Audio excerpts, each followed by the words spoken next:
Alors, Bezrat Hashem, bonjour à tous. Là, on continue ce qu'on a commencé hier, le livre des Melachim, les rois d'Israël. Donc, hier, on a expliqué, on a fait une introduction sur le livre, que là, c'est la dernière année de la vie de David, où il avait froid, etc. On a vu l'histoire hier. Là, maintenant, on continue avec ce qu'on a commencé hier. C'est en fait Adonia qui était le fils de Chagit, la femme de David. On a donné plusieurs raisons hier pourquoi il a pensé que c'était lui le roi, parce que son père lui a jamais fait de remontrance, parce qu'il était beau comme Avshalom, et parce que sa mère aussi l'a fait grandir dans une éducation comme son frère Avshalom, etc. Donc tout ça, c'était les raisons qu'on a mentionnées hier, que ça lui a donné, en fait, ça lui a donné l'idée que peut-être ça serait lui le prochain roi d'Israël après son père David. Donc maintenant Adonia, comme on l'a dit hier, maintenant il va se préparer, en fait il va faire un maassé, il va faire une action pour en fait se faire nommer roi. Qui prend avec lui?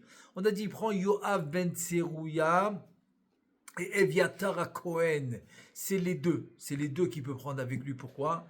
Parce que Yoav ben Tserouya, on va dire que David, il a une dent contre lui, comme on a vu hier, parce qu'il a tué son fils, il a tué Abner Benner, il a tué Amasa, etc. Eviatar aussi, il a une raison de s'associer avec Adonia, parce que c'est Tzadok maintenant qui va continuer à être Cohen. Pourquoi? Parce qu'on a dit qu'il y a eu la malédiction de Elia Cohen, que finalement, la génération de Elia Cohen va se finaliser avec Eviatar à Cohen au temps de David. Et au temps de Shlomo, ça va déjà passer à Tzadok à Cohen, qui était la descendance de Pinchas. Ça prend la relève. Donc voilà, c'est les deux personnages qui vont s'unir, qui ont une raison caviarol de se séparer de David pour s'unir avec Adonia qui veut devenir roi. Donc eux, en fait, ils ont un intérêt, ça les intéresse. Son intérêt, ça les intéresse. Donc voilà que Adonia, qu'est-ce qu'il va faire? Une Seouda, une très grande Seouda, pour dire, voilà, je suis roi. Donc Adonia, il a déjà fait le maassé, on a vu avec le char et avec les gens qui l'accompagnent, etc. Donc déjà, il se comportait, on va dire, comme un roi. Et là, Adonia, il a réuni tout le monde à la Seouda, une Seouda de roi, comme son nom l'indique, voilà, une vraie Seouda de roi. Les Yada Even Agdola Shenikret Even Azohelet Shenimtzet le Yada Ma'yan Shenikra En Rogel. Alors, à Yerushalayim, ok, il y a un Ma'yan, c'est un fleuve qui s'appelle En Rogel. Là-bas, il y a une pierre qui s'appelle Maim Zochel. Zochel, ça veut dire Zochel. Zochel, c'est rempli, en fait, c'est l'eau qui passe. C'est l'eau qui passe. Donc là-bas, et pourquoi habituellement ils font ça dans une source? C'est ce qu'on va voir tout de suite. Alors, la pierre, elle s'appelle Even Azochelet. Alors, parce que Rashi, il explique, Abachurim ayu menasim ba et kocham leaziza. D'abord, parce que les Bachurim, en fait, il n'y avait pas de salle de sport, donc ils trouvaient des repères et des endroits où ils vont former leurs muscles. Donc ils essayaient de bouger cette pierre qui était énorme, ça leur faisait travailler les muscles. On s'appelle Zochelet, donc ils essayaient de la bouger, ça c'est premier nom. Metsudot David, il dit Hamaim Zochalim le Yada, parce que l'eau est coule à côté de cette pierre. Et le Mayan, va Mayan Nikra En Rogel, Neachar Shayu Mechapsim, Bo Be'ezrat Araglaim. C'est-à-dire qu'ils arrivaient avec les pieds, ils arrivaient à les chabès, parce qu'avant, ils n'avaient pas la machine à laver, etc. Et ils ne faisaient pas le lavage à la maison, donc ils le faisaient au bord d'un fleuve. Comme la Gemara le dit, que là où les femmes elles font leur linge au bord d'un fleuve, il ne faut pas passer.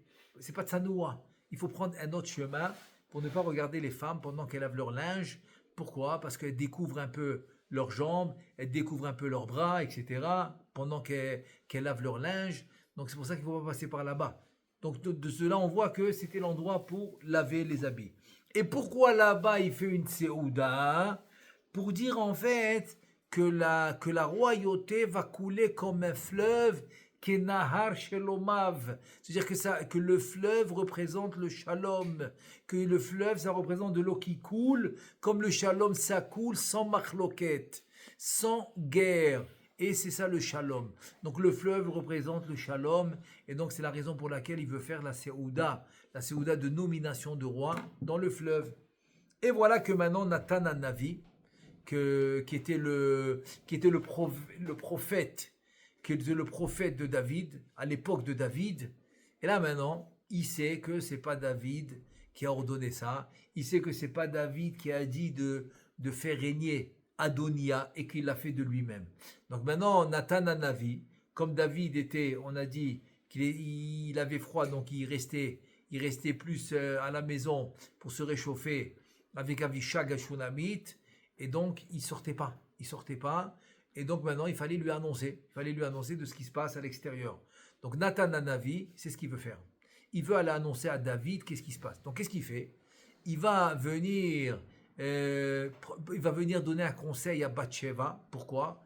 Parce qu'en fait David a promis à Bathsheba de faire régner son fils qui est Shlomo Amelech. Donc Nathan Hanavi dit c'est la meilleure chose à faire, d'aller chez Bathsheba, et ensemble ils vont faire une etza, un conseil ensemble. Ils vont lui donner un conseil pour justement annoncer ce qui se passe avec Adonia. Comme ça David pourra faire régner et nommer son fils Shlomo comme prévu. Donc voilà que Nathan Hanavi, il vient chez Bathsheba. Nathan Hanavi va el Bathsheba, aime Shlomo, la mère de Shlomo. Il lui dit comme ça: Haïm Shamat, Adonia Malach Lelo Yediat David. Est-ce que tu sais que Adonia, il a fait une séouda de roi? Pourquoi il s'est nommé comme roi? Donc est-ce que tu sais que Adonia va devenir roi sans le consentement et sans l'accord de David? Eten lach etza lemalet et atzmer ved bener me'amachloket she'alula lifrotz lachar mod David. Alors viens maintenant. Je vais te donner un conseil, ok, pour éviter la machloket qui peut éclater après la mort de David. Mais achar shebenech Shlomo, irtze limlor vadonia alul laharog otach veoto. Même maintenant que ton fils, il va vouloir être roi, puisque David t'a promis que c'est ton fils qui va être roi. Donc Shlomo va vouloir être roi, comme promis, parce que David l'a promis. Et qu'est-ce qui va se passer? Adonia, il risque de le tuer et te tuer à toi aussi, etc. Donc il risque d'avoir comme on dit, asson, catastrophe. Alors viens, je vais te donner un conseil. Tant que David est vivant, on va régler la catastrophe avant qu'elle arrive.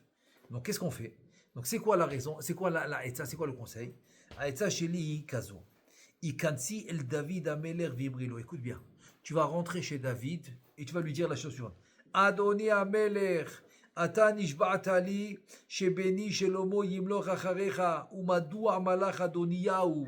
Tu vas rentrer chez ton mari, chez le roi David, et tu vas lui dire: Adoni, mon roi, Adoni Ameler, mon roi, pourquoi tu m'as juré que c'est Shlomo Ameler, mon fils, qui va régner. Pourquoi Adonia, il est en train de régner? Est-ce que tu l'as nommé? Est-ce que tu es au courant? C'est-à-dire, est-ce que tu m'as chasvé shalom, est-ce que tu m'as menti? Torkede chez un des dabri, ani kanez ve'amet, et ma chez sipa. C'est-à-dire, pendant que tu vas être en train de lui parler, moi, je vais tout de suite venir compléter tes paroles. C'est-à-dire que je vais dire que moi aussi, je vais dire la même chose. Comme ça, David, il va comprendre que c'est vrai, que c'est en train de se passer. Donc, c'est-à-dire que ça va être, c'est l'union fait la force. Tu vas commencer et moi je continue après toi. Et c'est ce qui se passe. Donc Bathsheba Maskira la Melech et Shvuato chez Shlomo Yimlor. Donc Bathsheba va rappeler, va mentionner le serment que David il a fait. Donc Bathsheba elle rentre dans la chambre là où David était et elle se prosterne par acte d'honorer le roi, comme acte d'honorer le roi. Et voilà que David lui demande les schémas bat. Il lui dit: qu'est-ce qu'il y a? Pourquoi tu es venu? Dans quoi je peux t'aider? Vei Amra lui dit: Ata nishbata li bashem Elohecha. Tu m'as juré au nom d'Akadosh Baruchu et tu m'as dit que mon fils Shlomo va être roi. Et maintenant, Adonia, il est en train d'être roi. Il est en train de se nommer roi. Il est en train de faire une serouda. Mais je suis sûr que maintenant, je suis convaincu. Tout de suite, Bathsheba lui attend. Je suis convaincu que tu ne vas pas transgresser ton serment. Tu ne vas pas jurer en vain. C'est pour cela que quoi? Je comprends que tu ne savais pas. Tout simplement. Je comprends que tu ne savais pas que Adonia, il va régner. Ah maintenant, Aval Behemet, Adonia Shachad Behemet, la vérité quoi? Que Adonia, il a fait la shrita, il a vraiment fait une vraie cérémonie, et il a fait une grande séouda, il a appelé tous les enfants, Bene Ameler, tous tes enfants, il a appelé tout le monde pour venir se réjouir avec lui qu'il a été nommé roi. Et il a appelé aussi Aviatar Cohen, comme on l'a expliqué tout à l'heure. Il a amené aussi Yoav Ben Tserouya, comme on l'a expliqué, qu'il avait un intérêt. Et pour faire la Souda avec lui. Mais Shlomo, ton fils, il ne l'a pas invité. Il l'a pas invité. C'est-à-dire Shlomo, il l'a pas invité. Ça veut dire que je sais que tout ça, ça prouve que quoi? Que tu n'es pas au courant. Tu n'es pas au courant. Parce que toi, tu as juré que c'est Shlomo qui va être roi. Donc il ne peut pas inviter Shlomo. Alors qu'il sait que toi, tu as juré que c'est Shlomo qui va être roi. Bathsheba va rajouter quelque chose. Elle dit comme ça. Qu'est-ce que tu penses? Si tu penses que le peuple a choisi Adonia, c'est faux. Pourquoi? Parce que maintenant tout le monde, après toute l'histoire de Avshalom, qu'on a fait dans Melachim Bet, là-bas on a fait toute l'histoire de Avshalom, après toute cette histoire que Avshalom était rebelle, etc., tout le Ham Israël attend de toi que tu leur dises c'est qui est roi. Eux, ils n'ont pas choisi Adonia. Adonia, il s'est choisi, il s'est nommé et il a fait la cérémonie tout seul. Quand je dis tout seul, pas tout seul, mais tout seul, c'est-à-dire personne l'a nommé. C'est ça que ça veut dire. Chez Tagid Lahem, mi yishev achareral qui sert. Donc, tout le peuple attend que tu leur dises qui va s'asseoir dans la chaise du trône, dans le trône du roi. Qui imlo tagid mi imlo hararea. Alors, si tu dis pas et tu le prononces pas et tu le nommes pas, alors après ton décès, catastrophe. C'est-à-dire que moi et mon fils Shlomo, gam niye chaserim umenuim me'amelucha, vegam chalilan niye chaserim me'aolam hazeh k'Adonia yetzaveh largenu. Ça veut dire que quoi? Si chas v'shalom, tu vas pas l'annoncer et le prononcer, que tout le monde attend que tu le prononces, et bien chas v'shalom, il va sûrement ordonner, non seulement il n'y aura pas de royauté pour Shlomo, comme tu l'as juré, il n'y aura pas, et deuxièmement, il risque d'ordonner qu'il nous tue à nous. Donc deux malheurs, quoi. Il n'y aura pas la royauté comme tu voulais pour Shlomo. Deuxièmement, chas v'shalom, il risque de nous tuer aux deux, mais à moi et à Shlomo. Voilà, ça c'est maintenant c'est ce que Bathsheba va dire à David maintenant. Pendant que Bathsheba est en train de dire tout ça, arrive Nathan Hanavi. Voilà, dès que Bathsheba a fini de dire ce qu'on vient de dire, Nathan Hanavi il arrive. Donc, pendant que Bathsheba en fait est en train de dire ce qu'on disait maintenant, voilà que Nathan Hanavi, le prophète Nathan, il rentre chez le roi.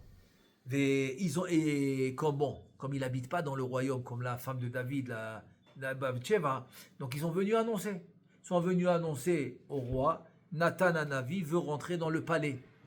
Et voilà qu'ils viennent chez David, lui dit, voilà, dans le Khatser, à l'extérieur se trouve Nathan Hanavi. Et il veut rentrer. Il dit, David, faites-le rentrer. Nathan Hanavi, il rentre, et Bathsheba, elle sort. Nathan Hanavi rentre, Bathsheba, elle sort. Nathan Hanavi, le prophète, se prosterne au roi. Parce que pourquoi? Parce que le prophète, il doit donner du kavod, il doit honorer le roi. Donc, le prophète se prosterne au roi. Aïmata Amartala. Alors, tout de suite, il dit, attends, est-ce que tu as nommé et tu as dit que Adonia, ton fils, c'est lui qui va régner? Pourquoi? Parce qu'aujourd'hui, il est parti dans la ville qui s'appelle Even Azohelet. Et là-bas, il a fait la shrita avec beaucoup de bétail. Il a appelé tous les enfants du roi. Il a appelé Sareh Tseva. Ça veut dire il a appelé Yoav Ben Tserouya. il a appelé Eviatar à Cohen. Ils sont en train de manger et de boire avec lui. Et tout le monde est en train de prononcer et déclarer Yehi Amelech Adoniyahu. Ils sont en train de déclarer que c'est lui le roi. Par contre, à moi, le prophète, il ne m'a pas invité. Tzadok à Cohen, il ne l'a pas invité. Benayo Ben Yoyada, qui était aussi le chef d'armée de David, qui va être aussi le chef d'armée de Shlomo. Aujourd'hui, c'est même écrit dans son tombeau. Benayo Ben Yoyada, Léonore, c'est écrit qu'il a été le chef d'armée et de David et de Shlomo. Et donc, lui aussi, ils ne l'ont pas invité. Et Shlomo, ton fils, aussi n'a pas été invité. Alors, qu'est-ce qui se passe? Tu lui as dit de droit ou pas? Et donc, ils ont et tout cela que... Alors, je t'ai dit ceux qui ont été invités, ceux qui n'ont pas été invités. Mizen Iraj, ça veut dire que quoi? Qu'il y a quelque chose qui louche. D'un côté, c'est une séouda de nomination d'un roi. Et si ça s'est fait par toi, alors pourquoi nous on n'a pas été invités? Et si ça s'est pas fait par toi, alors pourquoi il le fait? C'est ce qu'il est venu, Nathan, le prophète, dire à David. Alors le roi, tout de suite, David, qu'est-ce qu'il demande? Il demande de faire rentrer Bathsheba qui est sortie, de la faire rentrer dans la chambre, parce qu'il a compris maintenant. Il a compris qu'Adonia, il est en train de se nommer roi, alors que c'est pas lui du tout qui l'a nommé.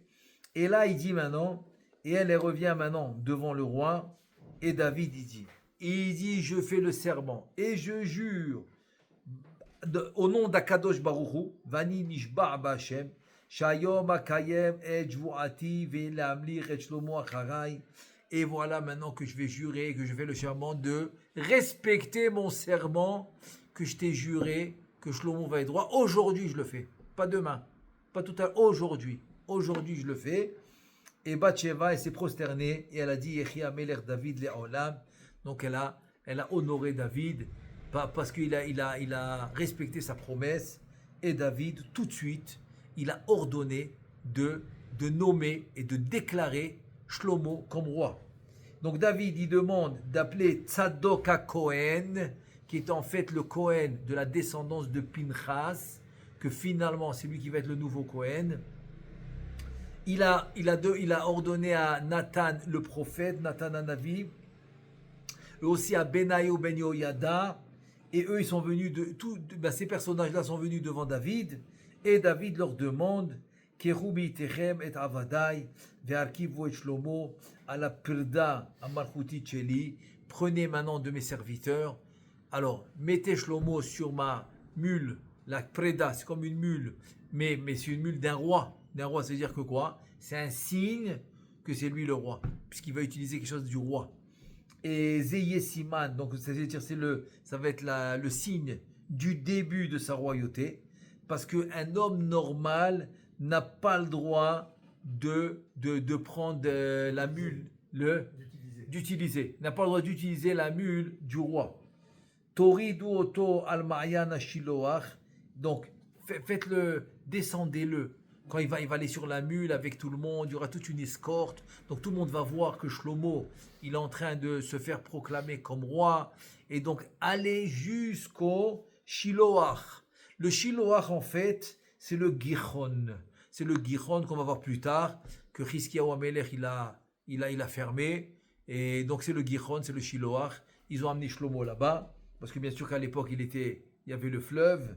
Qui est Amelachim, Moshrim, Leyad, Marian, voilà. Maintenant, pourquoi les rois, on va les oindre devant un fleuve? Il te dit, c'est un siman, c'est un signe que le royauté va rester tout le temps, comme je l'ai dit tout à l'heure, sans machloket. Et voilà que là-bas, Tzadok HaKohen, on a dit que ça va devenir le nouveau roi, qui est le descendant de Pinchas, et aussi le Nathan, hein? Cohen, oui. Ah, je dis pardon, le nouveau Cohen, descendant de Pinchas, et voilà que aussi le Nathan, le prophète, ils vont oindre avec de l'huile à Mishra entre Rissé et Nav, entre les sourcils de Shlomo, Betsurat Keter. Ils vont faire comme une forme de Keter, c'est-à-dire c'est de l'huile qui descend de la tête et qui va descendre vers le visage, entre les yeux, etc. Et ensuite, il faudra sonner le chauffard. Tout ça, c'est la cérémonie de nomination d'un roi. Ensuite, il faudra sonner le chauffard pour déclarer et pour répandre la nouvelle. Et là, tout le monde va dire Yehi Amelech Shlomo Le'olam. Tout le monde va le déclarer et le prononcer que c'est lui le roi. Keshe Tesaimu et Atekes. Quand vous finissez, et tout ça ordonne David Amelech. Ok, comme on a dit à Tzadok HaKohen, à David, à Benayo Ben Yoyada, il ordonne tout ça.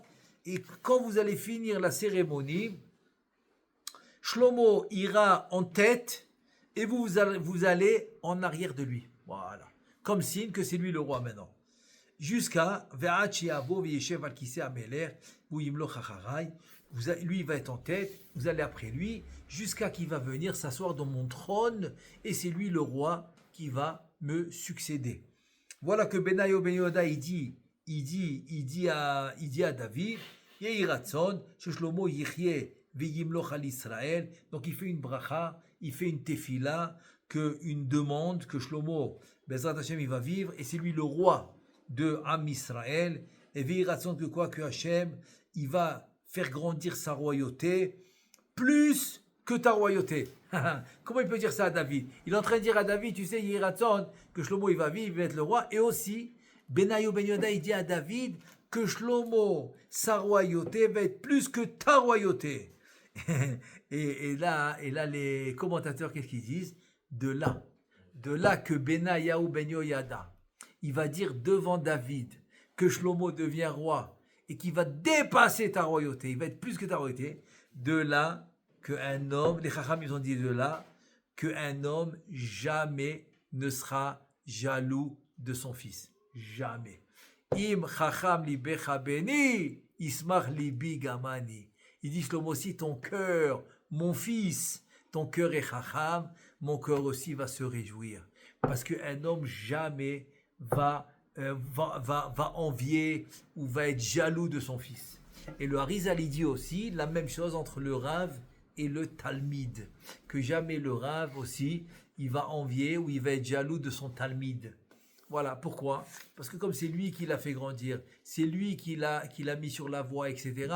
Donc il a un plaisir pour le Rav, c'est comme le fruit de son labeur. Donc il a un plaisir de voir que son Talmid même va le dépasser. C'est un plaisir pour le Rav. La même chose pour le père. Le père, comme c'est le fruit de son labeur, le fruit du mariage, par exemple. Le fruit du mariage, c'est son fils, par exemple. Donc il a un plaisir. Il a un plaisir de voir que son fils est monté de niveau, même qu'il va le dépasser, il est heureux. De là, on l'apprend ça, de là. De Benayahu Ben Yoyada, qui est un très très grand chacham, et de lui, on apprend qu'il a dit ça devant David. De là, Chachamim ont appris cet enseignement extraordinaire, qu'on ne peut jamais être jaloux de son fils. Donc là, on arrive maintenant au Passouk 38. On est toujours dans le premier chapitre, Melachim Aleph, premier chapitre. On arrive au Passouk 38, et là maintenant, exécution de tout ce qu'il a demandé. Exécution de tout ce qu'il a demandé David. Et là maintenant, le Passouk qui continue nous explique, voilà, la nomination de Shlomo.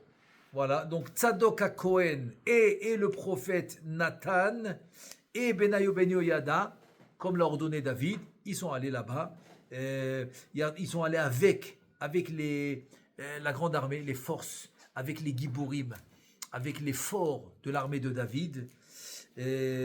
Akashnim Vakalaim, tous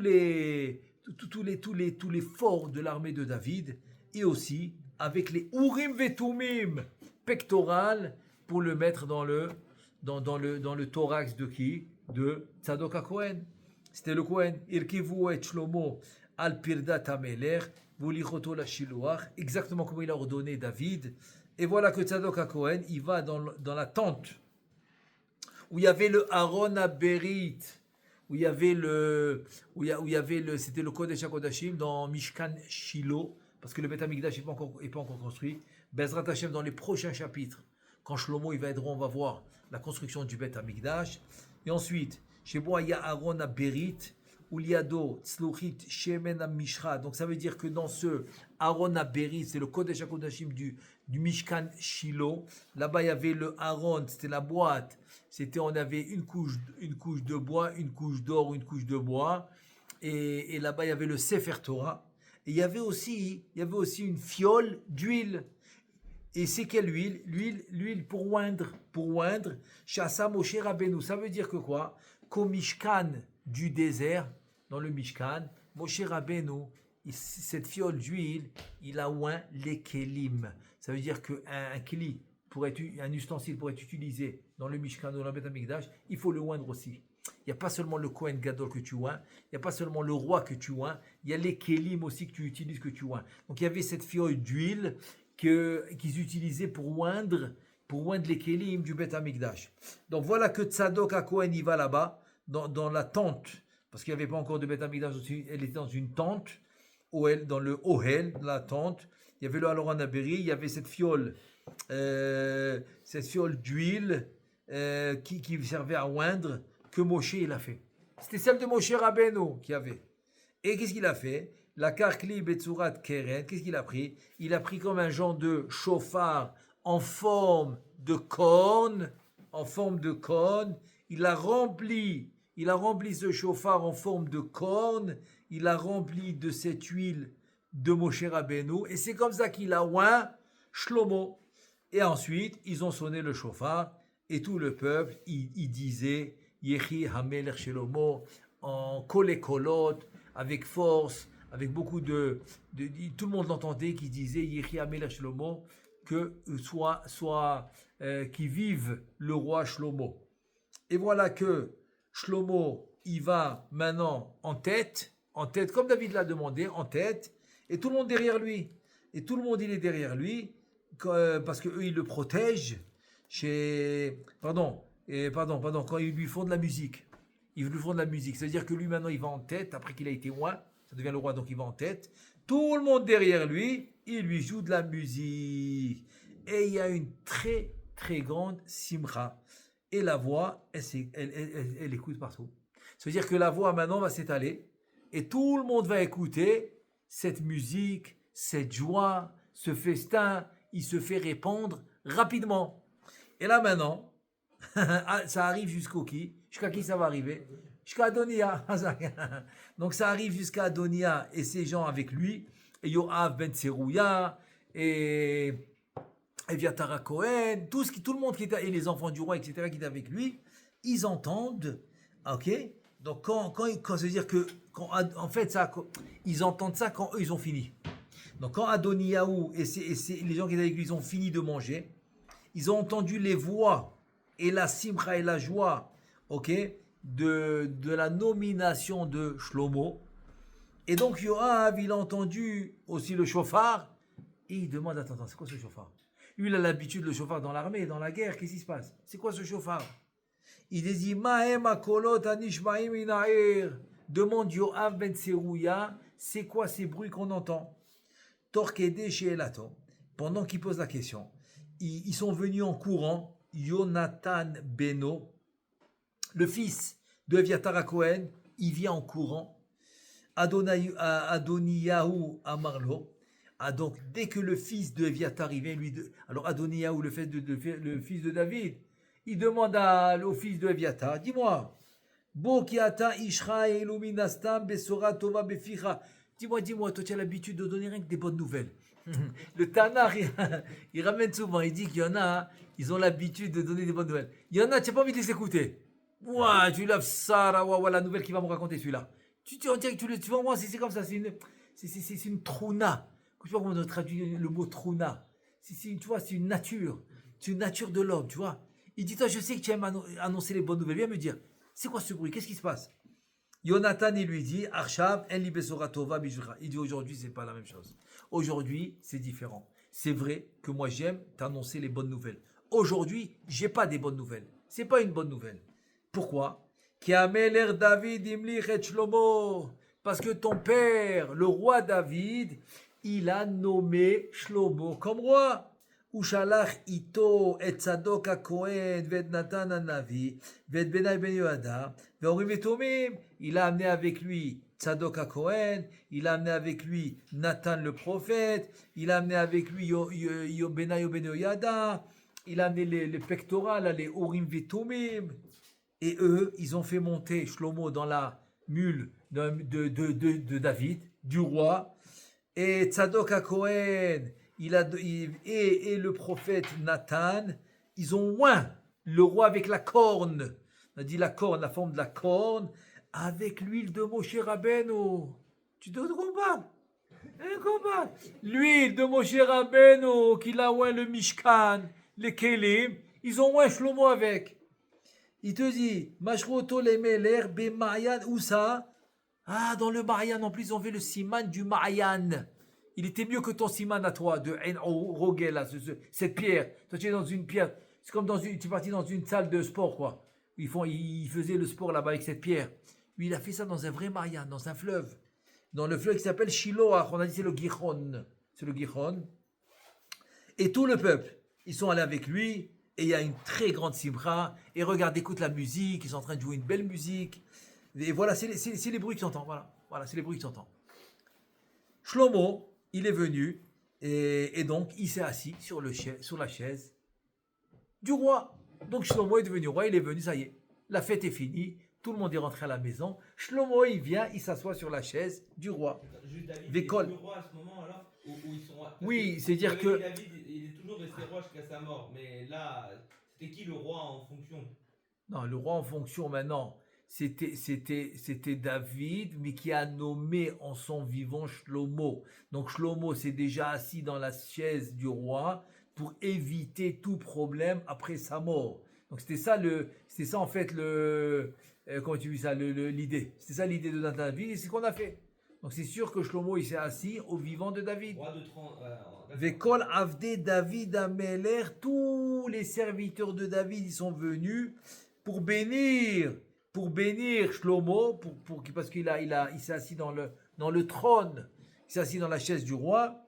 Les Varechoto, chez Hashem Yetiv Ben Malchut Beno. En fait, ils sont venus bénir David. Donc tu vois qu'il était assis dans la chaise de David. Ils viennent bénir David. Il dit que Hashem bénisse la royauté de ton fils Shlomo et qu'il a fait monter plus. Il répète, comme Benai Benada, plus que ta royauté à toi. Et comme on a dit, les Chachamim, ils ont dit que jamais le père il va être jaloux de son fils. Et voilà que le roi David, il est niftar. Comme on a dit que c'était la fin de la dernière année. C'était la fin de la dernière année. Donc après toute cette histoire, David, il est niftar. Et voilà, il a dit, Baro, Ve'amelech David, Sheshachav al Mishkavo, Botozman, pardon. Avant qu'il soit une histoire, on parle que David, qui était au moment où on était en train de le bénir, que son fils, il a une bonne royauté plus que toi, pendant ce moment-là, avant qu'il soit une histoire, pendant ce moment-là, il était allongé. Et donc David, qui était allongé à ce moment-là, quand il écoutait toutes les brachot de tout le monde, il était allongé, et il s'est prosterné à Hachem, il a fait un effort, comme avec Yaakov Avinu, qui va être Hazek, à la Mita. Ici, il a fait un effort pour se prosterner vers Hachem, David, pour remercier Hachem. Tellement c'était en lui, ce remerciement d'Hachem, qu'il n'arrêtait pas de faire. C'est incroyable. Il a pris toutes ses forces, il s'est assis, il s'est prosterné à Hachem, il a dit Baruch Adonai Shenatani Hayom Ben Sheosef Al-Kisi Ve'enai Ro'ot. Il a dit merci mon Dieu que tu m'as donné un fils qui s'assoit sur mon trône et mes yeux le regardent. Donc tu vois qu'il s'est assis pendant le vivant de David.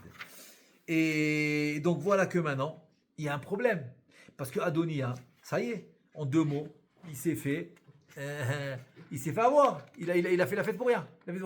Donc qu'est-ce qu'il va donner? Il va se sauver. Donc voilà que tous les gens qui étaient avec Adonia, ils se sont levés de peur. Ils ont eu très peur de David. Ok? Et ils sont partis. Ils se sont sauvés. Donc Adonia, il a eu peur de Shlomo. Shelo Yadou, parce que maintenant c'est Shlomo le roi. Ok? Shlomo c'est le roi. Donc Shlomo le roi peut le juger comme Mored mais Malchut. le rebelle de la royauté. C'est pour ça qu'il est parti. Il est parti, qu'est-ce qu'il a fait? Il est parti, il a attrapé les coins du Misbéach. Pourquoi? C'était quoi l'idée? En fait, parce qu'on n'a pas le droit de tuer quelqu'un, ok, dans l'endroit du Misbéach. C'est un endroit kadosh. Donc tant que l'homme il attrape le Misbéach, il ne pourra pas le tuer. Et Rachid explique que c'était le Misbéach chez Begivon, qui était à Givon. Et Adonia, Ratza lamut sham mibli shadunu oto bebedin.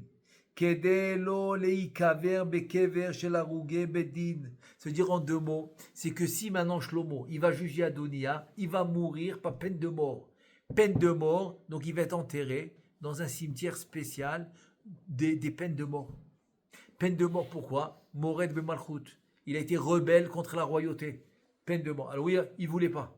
Il ne voulait pas être enterré dans un endroit où il n'y a que ceux qui ont la peine de mort qui sont enterrés. Donc comme il voulait être enterré à Givon, il s'est mis dans le Misbéach, comme ça il se fait enterrer dans l'endroit où il va se faire tuer. Et là, Ratzali Kaver Bekever Avotav, c'est l'endroit de ses pères. L'endroit de ses pères, c'est à Givon. Et donc, ça c'est Rashi. Maintenant, il y a Metsudot et aussi le Radak qui s'explique différemment. Il dit ça c'était le Misbéach de Yerushalayim. Pourquoi? Parce que à cette époque-là, comme il n'y avait pas encore le Beth Amikdash, ils ont permis les pamot. Ça veut dire quoi les pamot? Tu as envie de faire un korban, tu vas, tu te fais un korban. Aujourd'hui, c'est assaut. Pourquoi? Parce qu'il faut le Beth Amikdash. Mais à l'époque, c'était permis. Donc on parle du Misbéach de Yerushalayim, que c'était permis à chacun de le construire pour faire une offrande, pour faire un korban. Et Adonia, il a pensé que quoi? Que Shlomo, il va pas le tuer là-bas à l'endroit du Misbéach pour ne pas les chalel. C'est quoi les chalel? C'est dire de rendre le Kodesh chol, la sainteté, de la rendre profane. Qu'il n'allait pas profaner le Misbéach. C'est ça qu'il pensait. Adonia, il a dit, Shlomo Améler, il est tzaddik. Il ne va pas profaner le Misbéach. Parce qu'il est kadosh. Il est kadosh le Misbéach. Il est saint. Et comme ça, il a pensé se sauver.